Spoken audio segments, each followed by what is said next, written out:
రైతన్న ఎండైనా వానైనా లెక్క చేయకుండా దేశానికి అన్నం పెట్టే దైవం. కానీ పంట పండుతుందో లేదో తెలియని అనిశ్చితి, అకాల వర్షాలు, పడిపోతున్న మార్కెట్ ధరలు వారిని నిరంతరం వేధిస్తూనే ఉంటాయి.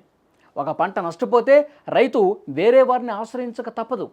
వడ్డీ వ్యాపారుల అప్పుల భారం వారిని మానసికంగా కృంగదీస్తుంది.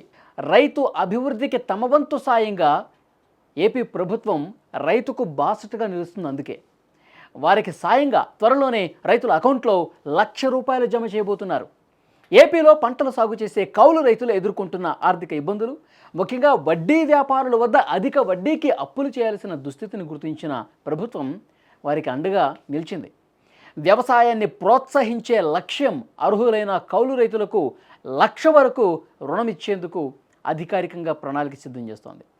ఈ చొరవ ద్వారా కౌలు రైతుల్ని అప్పుల ఊబి నుంచి బయటపడేసి వారి సాగుకు పెట్టుబడి భరోసా కల్పించడం దీని ప్రధాన ఉద్దేశం. ఇక ఈ రుణ సహాయ పథకాన్ని అమలు చేయడానికి ప్రాథమిక వ్యవసాయ సహకార పరపతి సంఘాలను కీలక సంస్థలుగా ప్రభుత్వం ఎంపిక చేసింది. పిఏసిఎస్ల ద్వారా రైతులకు తక్కువ వడ్డీకి రుణాలు అందించడం వల్ల వారు ప్రైవేట్ అప్పుల భారం నుంచి విముక్తి పొందగలరు. ప్రస్తుతం అధికారులు రాష్ట్ర వ్యాప్తంగా కౌలు రైతుల వివరాలు సేకరించే ప్రక్రియను వేగవంతం చేశారు.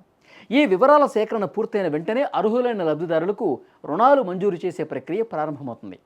ఇకపోతే 1,00,000 వరకు రుణం పొందడానికి కౌలు రైతులు తప్పనిసరిగా కొన్ని నిబంధనలు పాటించాలి. లబ్ధిదారులు సంబంధిత అధికారుల నుంచి జారీ చేయబడిన కౌలు పత్రాలు కలిగి ఉండాలి. వారు సహకార సంఘం పరిధిలో నివాసం ఉంటూ ఆ సంఘంలో సభ్యత్వం కలిగి ఉండాలి. రుణానికి దరఖాస్తు చేసే రైతు కౌలు పత్రంలో చూపించిన సాగు భూమి ఎకరాకు తగ్గకుండా ఉండాలనే నిబంధన ఉంది. అయితే అసైన్డ్ భూములు సాగు చేస్తున్న కౌలు పత్రాలు ఉన్నవారు ఈ రుణానికి అర్హులు కారు. ఇక కొత్త ప్రభుత్వం చేపట్టినటువంటి ఈ చర్య కేవలం కౌలు రైతులకు ఆర్థిక సాయం అందించడమే కాకుండా రాష్ట్ర వ్యవసాయ రంగానికి ఒక బలమైన ఊతమిస్తుందని నిపుణులు భావిస్తున్నారు.